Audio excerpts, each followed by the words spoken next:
Welcome back to Welsh Miniature Board Gamer, and this month I am reviewing the Wargames Atlantic Deathfield's Ooh Rah box set.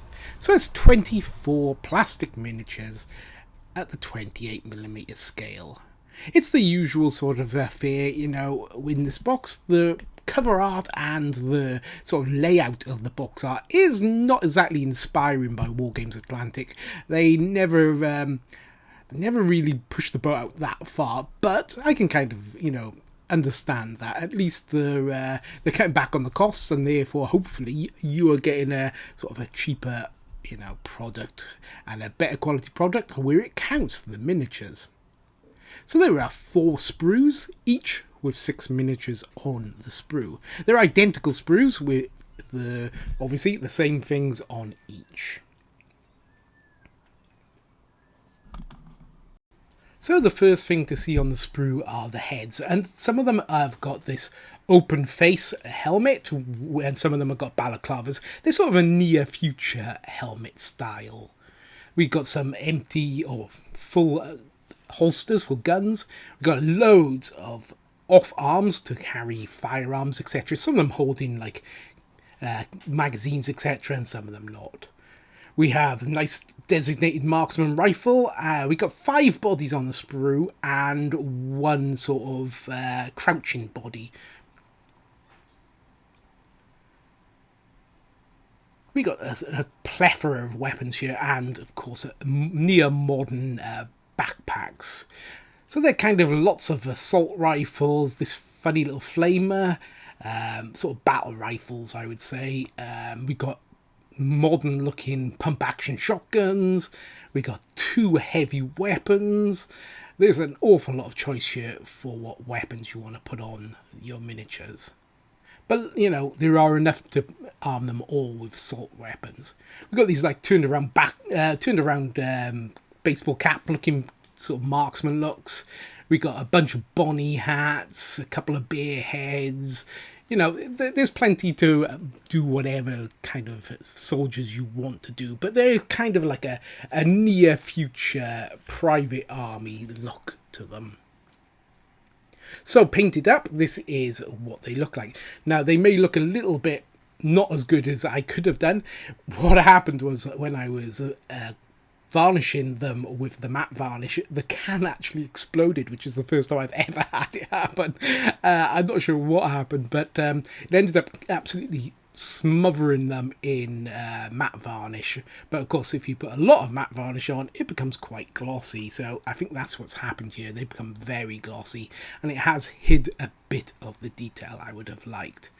I went for this grey fatigue look, for an urban warfare style, and the body armour is made up of a sort of dark blue, green style colour, which, it doesn't stand out too much, but it does give it some difference to the surrounding, gun, etc., which was just like a black wash over a grey, etc., just to give it that gunmetal sort of look.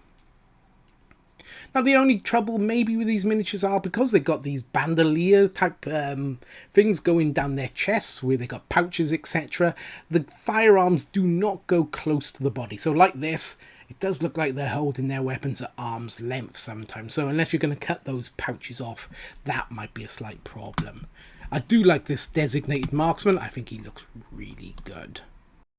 I like the red accent on the weapons. It kind of sets it apart from modern firearms and makes it look like there is something, of interest there. Like I said, I think these look more like private military contractors than maybe a proper military force.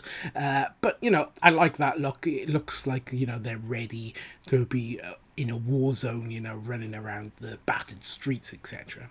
I'm not very happy with how the dark skin tone came out on this guy. It is too dark. I didn't pick out any of the highlights very well, so it just looks like a mess a bit. But his flamer looks okay. Yeah, all in all, not that keen on this miniature. I might paint him up again, but he looks okay. So this is kind of the problem I was on about with them holding their weapons away from their body. Like this, with this heavy weapon, I would imagine that would wreck your shoulders and elbows if you were trying to carry a weapon like that, let alone fire it. But yeah, it's also not that easy to find the matching arms for carrying a weapon, which proved a little bit of a problem for me.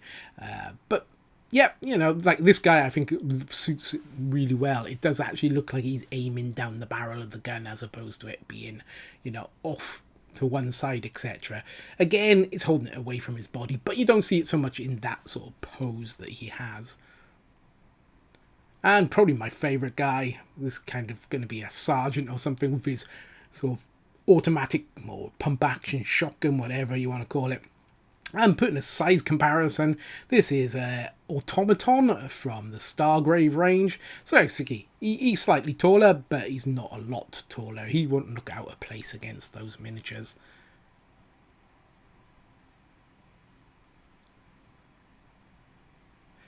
And this is a Mantic GCPS, I think, from the Star Saga box. And yeah, you know, again, about the same sort of size. No problem there with sort of them being comparable, etc.